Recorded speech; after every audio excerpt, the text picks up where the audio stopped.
नमस्कार दोस्तों, आप सभी का अपने YouTube चैनल ए स्टडी क्लासेज में स्वागत है। मैं अरविंद एपावत आज कक्षा 8 का गणित विषय का मॉडल पेपर लेकर आया हूं, जो आगामी बोर्ड परीक्षा के अंदर बहुत ही महत्वपूर्ण रहने वाला है। तो साथियों, इस पेपर की जो पूर्णांक है वह 80 अंक की है। जो आपकी बोर्ड की भी जो पूर्णांक होगी वह 80 अंक की होगी। जो आपको टाइम मिलेगा वह मिलेगा आपको 2 घंटे और 30 मिनट का मिलेगा।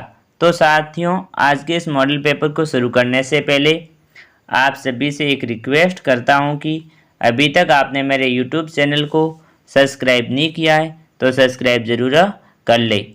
और आप पिछले यदि गणित के मॉडल पेपर या अन्य विषय के मॉडल पेपर देखना चाहते हो तो मेरे YouTube चैनल पर सभी विषय के मॉडल पेपर डाले हुए हैं, वहाँ पे जाके ज़रूर देख ले। स्टार्ट करते हैं आज के इस वीडियो को। आज का पहला प्रश्न है, निम्न वस्तुनिष्ठ प्रश्नों के उत्तर दीजिए। तो आपको 15 प्रश्न मिलेंगे, 15 अंक के, जो हर प्रश्न एक एक अंक का होगा, जो आपके ऑप्शन वाले क्वेश्चन होंगे। पहला क्वेश्चन है, 8/21 का गुणात्मक प्रतिलोम होगा। गुणात्मक प्रतिलोम का मतलब होता है विलोम। तो 8/21 का विलोम क्या होगा वो आपको बताना है। ए के अंदर -8/21, बी के अंदर 1, सी में 0, डी में 21/8। तो साथियों, इसका जो सही आंसर हो जाएगा वो हो जाएगा ऑप्शन हो जाएगा -8/21। दूसरा है 1/4 और 1/2 के मध्य परिमेय संख्या बताइए। तो इन दोनों के मध्य कौन सी परिमेय संख्या वो आपको बतानी है। ए के अंदर 3/4, बी के अंदर 1, सी के अंदर 3/8, डी के अंदर 1/8। तो इसका जो सही आंसर हो जाएगा वो हो जाएगा सी ऑप्शन हो जाएगा 3/8। ये किस प्रकार से है तो देखो, ये संख्या है 1/4, दूसरी संख्या हमारे पास 1/2। तो परिमेय संख्या ज्ञात करने के लिए सबसे पहले इन दोनों के हर को समान करना होता है। तो इसको इन दोनों को 2 से गुणा कर लो और इन दोनों को 4 से गुणा कर लो। इसको 2 से गुणा करते हैं तो यह आ जाता है 2/8 और इसको गुणा करते हैं तो यह आ जाता है 4/8। तो इन दोनों के मध्य जो परिमेय संख्या है वो क्या है, 3/8 है। अगला क्वेश्चन है तीसरा, x - 4 = 5। जब हम 4 का पक्षांतर करेंगे तो किस में बदल जाएगा वो आपको बताना है। ए के अंदर 4 × 5, बी के अंदर 5/4, सी के अंदर 5 - 4, डी के अंदर 5 + 4। तो इसका जो सही आंसर हो जाएगा वो हो जाएगा डी ऑप्शन हो जाएगा 5 + 4। ये किस प्रकार से है, ये x - 4 = 5 है। तो क्या हो जाएगा, x = 5 + 4 हो जाएगा। जो माइनस की संख्या वो किस में बदल जाएगी, प्लस में बदल जाएगी। अगला क्वेश्चन है चौथा, पक्षांतर करते समय प्लस का चिन्ह बदलता है। तो पक्षांतर करते समय प्लस का चिन्ह किस में बदलता है वो बताना है। तो पहले के अंदर गुणा में, दूसरे के अंदर माइनस में, सी के अंदर भाग में और डी में वही रहता है। तो इसका जो सही आंसर हो जाएगा वो हो जाएगा बी ऑप्शन हो जाएगा। क्या हो जाएगा, बी ऑप्शन हो जाएगा। वो किस में बदल जाएगा, माइनस में बदल जाएगा। जब हम पक्षांतर करते हैं तो प्लस का निशान है वो माइनस में बदलता है और माइनस का प्लस में बदलता है, भाग का गुणा में बदलता है और गुणा का भाग में बदलता है। अगला क्वेश्चन है पांचवा, 4 भुजाओं से घिरी समतलीय आकृति को कहते हैं। तो 4 भुजाओं से घिरी समतलीय आकृति को क्या कहते हैं, चतुर्भुज कहते हैं। क्या कहते हैं, चतुर्भुज। तो इसका सही आंसर हो जाएगा वो हो जाएगा बी ऑप्शन हो जाएगा। अगला क्वेश्चन है, वर्ग के चारों कोणों की नाप क्रमश होती है। तो वर्ग के जो 4 कोण होते हैं वह हमेशा बराबर होते हैं। तो इसका जो सही आंसर है वो आपको कमेंट बॉक्स के अंदर ज़रूर बताना है। बहुत ही आसान है, जो वर्ग के कोण होते हैं वो 4 के 4 बराबर होते हैं।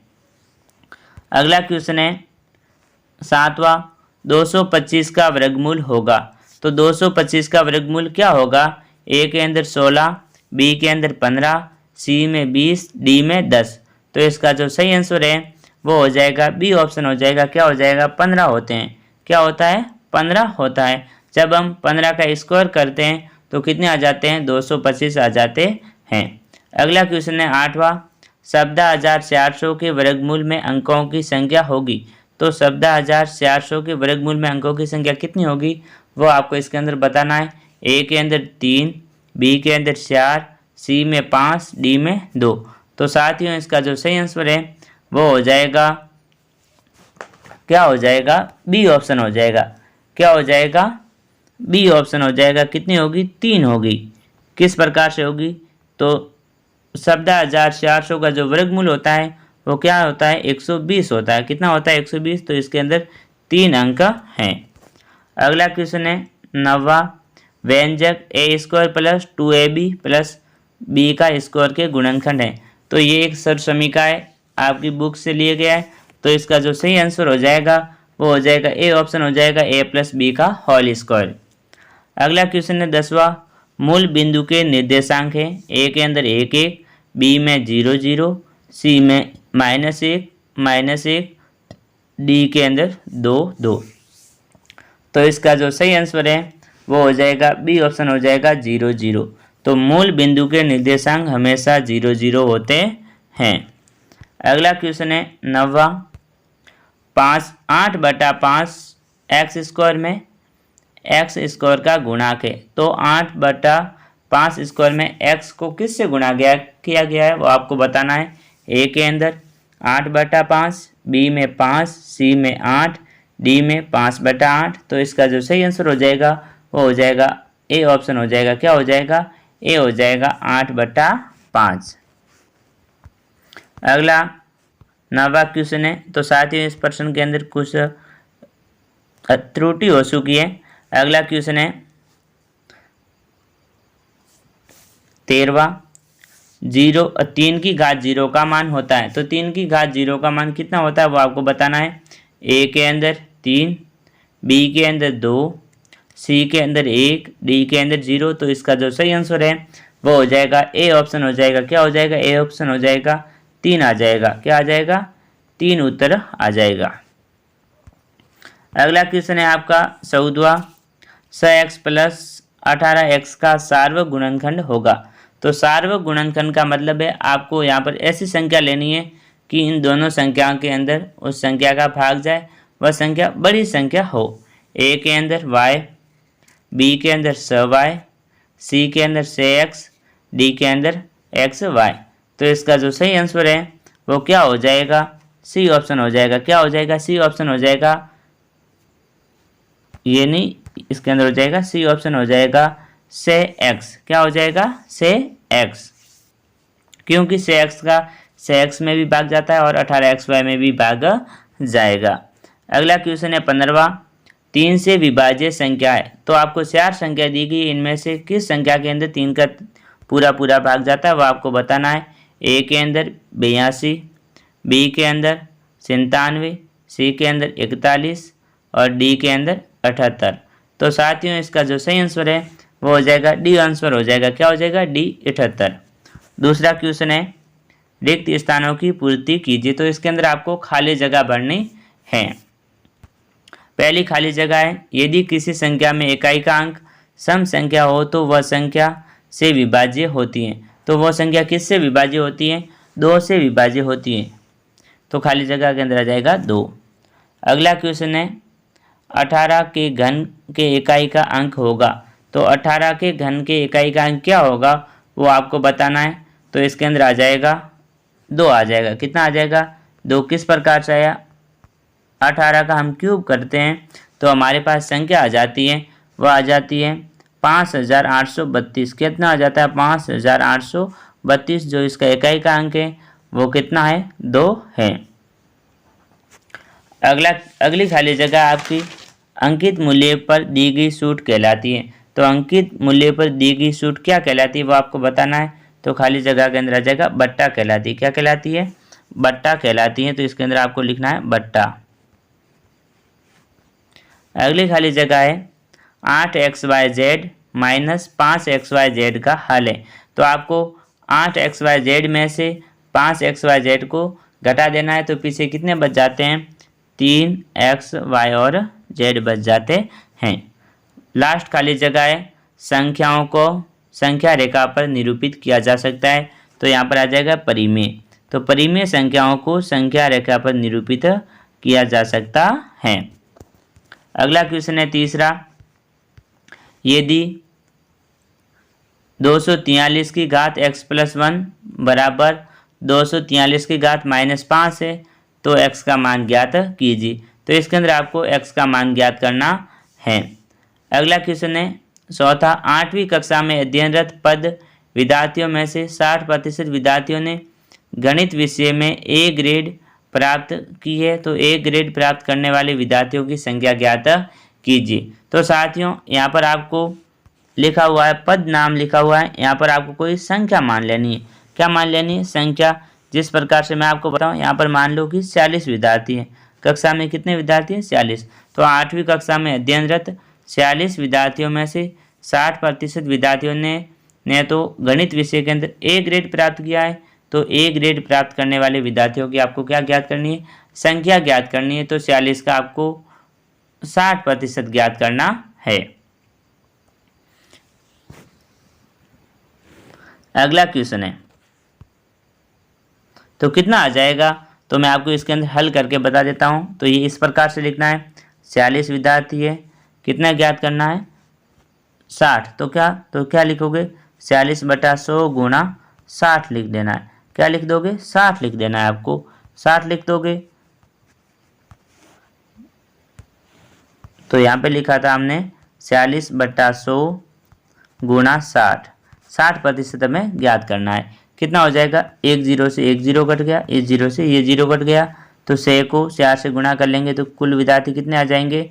624। तो 24 विद्यार्थियों ने जो गणित के अंदर 60% अंक लाए हैं। अगला है 5वां क्वेश्चन है, सरल कीजिए। तो इस प्रश्न को आपको हल करना है। x माइनस 5 का होल स्क्वायर प्लस 10x। तो इसके अंदर आपको एक सर्व समीकरण दिखाई दे रही होगी, a माइनस बी का होल स्क्वायर के अनुसार इसको हल करना है। इस प्रकार से आपको लिखना है, x माइनस 5 का होल स्क्वायर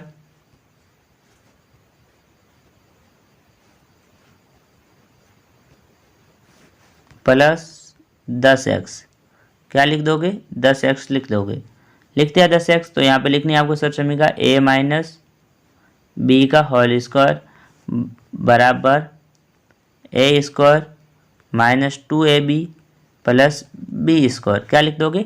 बी स्क्वायर। तो इसको भी इसके अंदर लिखना है, x माइनस 5 स्क्वायर बराबर क्या हो जाएगा? x को x से गुणा करेंगे x स्क्वायर माइनस 2ab 2 गुणा x गुणा 5 प्लस 5 का स्क्वायर आ जाएगा। क्या आ जाएगा? 5 का स्क्वायर आ जाएगा। तो एक्स स्क्वायर 2 को x से गुणा कर लिया 2x और 2x को 5 से गुणा करेंगे तो क्या आ जाएंगे? माइनस के 10x। जब हम 5 को 5 से गुणा करते हैं तो कितने आ जाते हैं? प्लस के 25। तो देखो प्रश्न के अंदर हमें दिए हुए हैं प्लस के 10x दिए हुए हैं। कितने दिए हुए हैं? प्लस के 10x। तो देखो यहाँ पर ये माइनस के 10x है, यहाँ पर ये प्लस के 10x है। तो इससे ये कट जाएंगे या घट जाएंगे। तो पीछे बचेंगे हमारे पास x स्क्वायर प्लस 25 बच जाएंगे। अगला क्वेश्चन है, तो हम इसको एक और तरीके से भी लिख सकते हैं। तो इसको लिखना चाहे तो वही आएगा, x प्लस 5 स्क्वायर हो जाता है। अगला क्वेश्चन है, संख्या 5.6172 गुणा 10 की घात 7 के सामान्य रूप में व्यक्त कीजिए। तो इसको आपको सामान्य रूप में व्यक्त करना है। अगला क्वेश्चन है, 7वां निम्नलिखित अनुपातों को प्रतिशत में परिवर्तित कीजिए। तो आपको जो अनुपात दिए गए उनको प्रतिशत के अंदर बदलना है। पहला दिया हुआ है 2:3 दिया हुआ है। कितना दिया हुआ है? 2:3। तो इसको लिखना है आपको 2/3 के रूप में लिखना है। फिर गुणा किससे करना है? 100 से गुणा करना है। जब हम इसको 100 से गुणा करते हैं तो कितने हो जाते हैं? 200/3 आ जाते हैं। जब हम 200 के अंदर 3 का भाग देते हैं तो भाग जाता है 6 बार गया, फिर 6 बार गया, फिर पॉइंट लग गया, फिर 6 बार गया, फिर 6 बार गया। तो कितने आ जाएंगे? 66.66% आ जाएंगे। दूसरा है इसका 3:4 है। क्या है? 3:4 को लिखेंगे 3/4 गुणा 100। तो इसके अंदर देखो डायरेक्ट ही 4 का भाग 100 में जाता है, 25 बार गया और 25 को 3 से गुणा कर लिया, कितने आ गए? 75% आ गई। अगला क्वेश्चन है 8वां, परिमेय संख्या किसे कहते हैं? तो इसके अंदर आपको परिमेय संख्या की परिभाषा लिखनी है। तो ऐसी संख्या जिसे p बटा q के रूप में व्यक्त किया जा सके और q नॉट इक्वल टू 0 हो। तो इस प्रकार से इसके अंदर परिभाषा लिखनी है। अगला क्वेश्चन है 9वां, 2x - 3 बराबर 7 का हल ज्ञात कीजिए। तो आपको इसको हल करना है। आपको प्रश्न दिया है 2x - 3 बराबर 7 है, तो आपको लिखना है 2x बराबर 7, जो माइनस के 3 है वो पक्षांतर होते हैं किस में बदल जाएंगे? प्लस में बदल जाएंगे। फिर आपको 2x बराबर 7 और 3 कितने हो गए? 10 हो गए। फिर आपको x बराबर 10/2 का पक्षांतर होते हैं वो किस में चला जाएगा? भाग में। फिर आपको 2 का 10 में भाग दिया तो x बराबर कितने आ गए? 5। ये इस प्रकार से हल होगा। तो साथियों, मैं सभी प्रश्नों के उत्तर नहीं बता पाऊंगा क्योंकि ये वीडियो बहुत ही लंबी हो जाएगी। तो 10वां क्वेश्चन है, एक समबाहु भुज की भुजा कितनी होगी यदि एक बाह्य कोण 120 डिग्री का हो? तो एक जो बाहरी कोण है वो 120 डिग्री का हो तो उसकी भुजा ज्ञात करनी है। तो आपको क्या करना है? 120 का 360 के अंदर भाग दे देना है, फिर उसमें से एक घटा देना है। कितना घटा देना है? एक घटा देना है, तो ऑटोमेटिक ही समबाहु की भुजा आ जाएगी। अगला क्वेश्चन है 11वां, किसी वर्ग की भुजा की लंबाई ज्ञात कीजिए जिसका क्षेत्रफल 144 वर्ग मीटर हो। तो आपको पता है कि वर्ग का क्षेत्रफल क्या होता है? भुजा स्क्वायर होता है। कितना होता है? भुजा स्क्वायर होता है। तो क्या करना है आपको? भुजा स्क्वायर लिख के थोड़ा लिख देना है कि वर्ग का क्षेत्रफल होता है भुजा स्क्वायर। जो क्षेत्रफल दिया हुआ है 144 मीटर दिया हुआ, तो इसको इसके अंदर बराबर में रख देना है 144। तो भुजा बराबर, जब हम इसका स्क्वायर हटाएंगे तो इधर की साइड क्या लग जाएगा? वर्गमूल लग जाएगा। तो 144 का वर्गमूल संख्या कितनी होती है? 12 होती है। तो इसका जो सही आंसर हो जाएगा वो हो जाएगा 12 सेंटीमीटर आ जाएगी वर्ग की एक भुजा। अगला क्वेश्चन है x + 7y और 7x - y का गुणनफल ज्ञात कीजिए। तो इसके अंदर आपको क्या करना है? गुणनफल करना है। तो किस प्रकार से होगा? x + 7y को गुणा करना है, 7x - y से गुणा करना है। तो सबसे पहले क्या करोगे? x को 7xy से गुणा करोगे तो क्या आ जाएगा? 7x का स्क्वायर। फिर x को -y से गुणा करेंगे तो माइनस का xy आ जाएगा। फिर यहाँ पर देखो प्लस का निशान, तो आपको प्लस का निशान लगाना है। फिर 7y को 7x से गुणा करना है तो कितने आ जाएंगे? 49xy आ जाएंगे। 49xy आ गई। फिर आपको 7 को माइनस के y से गुणा करोगे तो क्या हो जाएगा?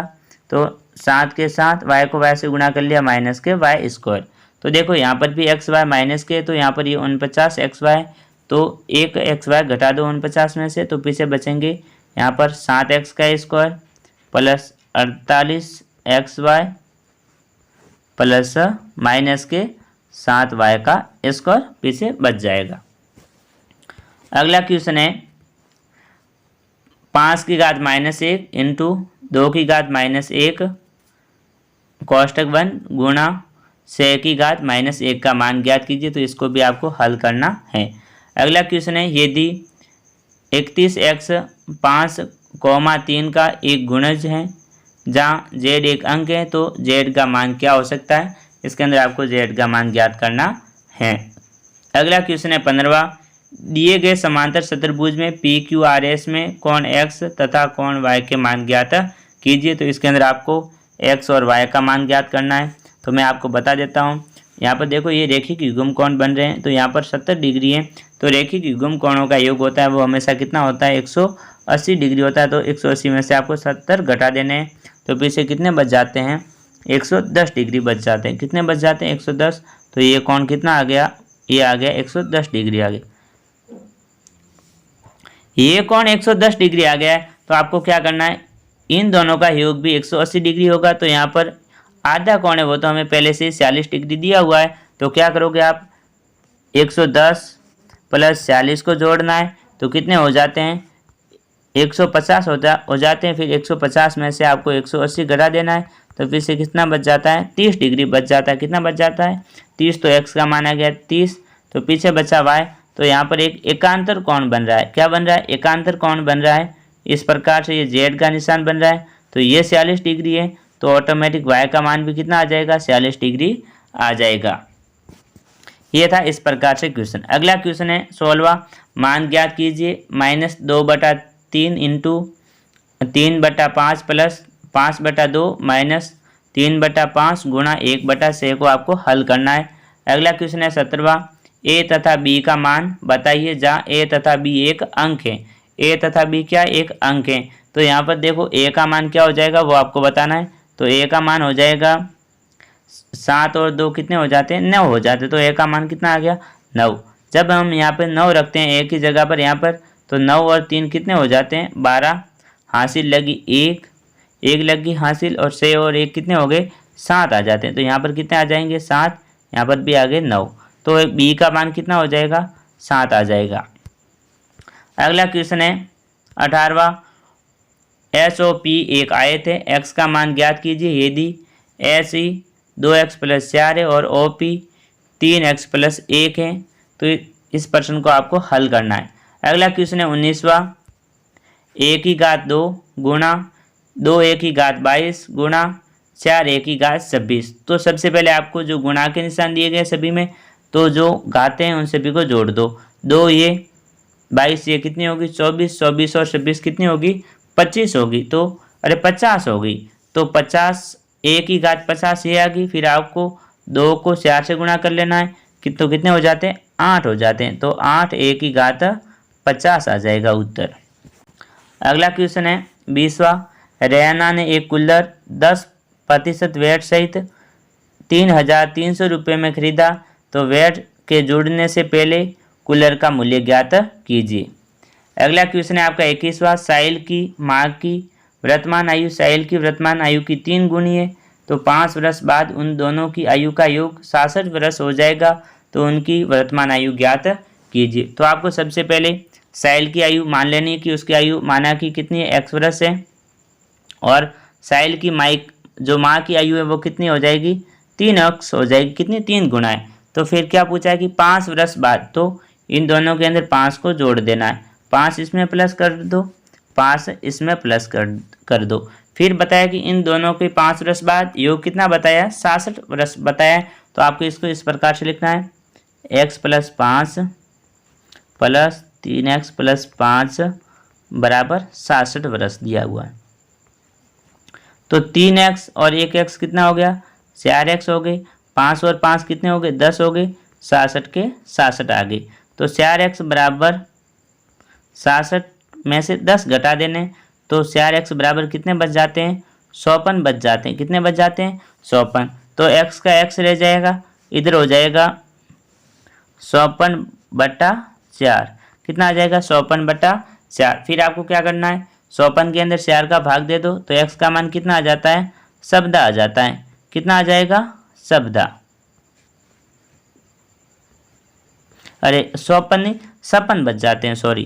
कितने बच जाते हैं? 56 बच जाते हैं। तो x का मान कितना आ गया? 17 आ गया है। तो साहिल की जो आयु है वो कितने आ गई है? साहिल तो वो हो गया 17 वर्ष का हो गया है, तो साहिल की आयु होगी 17 वर्ष। पीछे साहिल की माँ, तो साहिल से 3 गुणी है, तो 17 को आपको क्या कर देना है? 3 से गुणा कर देना है। तो 3x है यहाँ पर, तो यहाँ पर रख देना है 17।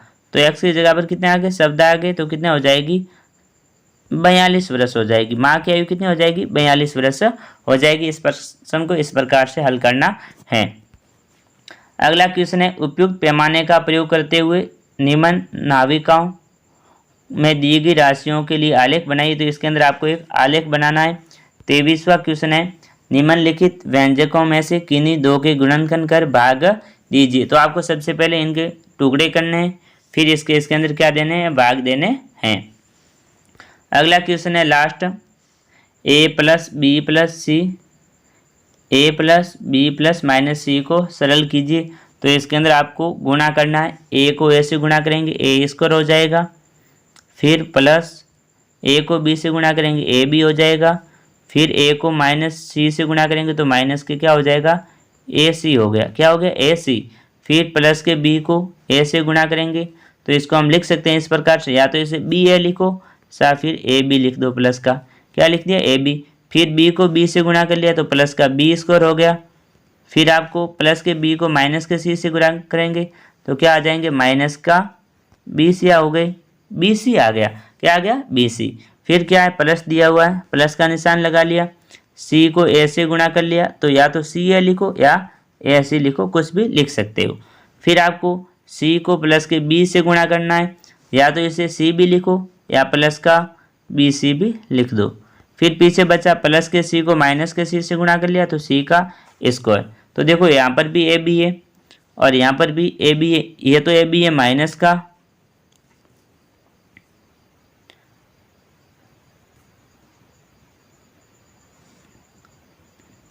और इस ए बी से, अरे सॉरी, ये भी ए बी प्लस का है। तो देखो यहाँ पर ए सी माइनस का है, यहाँ पर ये ए सी माइनस का है, यहाँ पर ये बी सी माइनस का है, यहाँ पर ये बी सी माइनस का है। ये सारी की सारी संख्या क्या होगी आपस में कट गई तो पीछे क्या बची है तो 2a का स्क्वायर।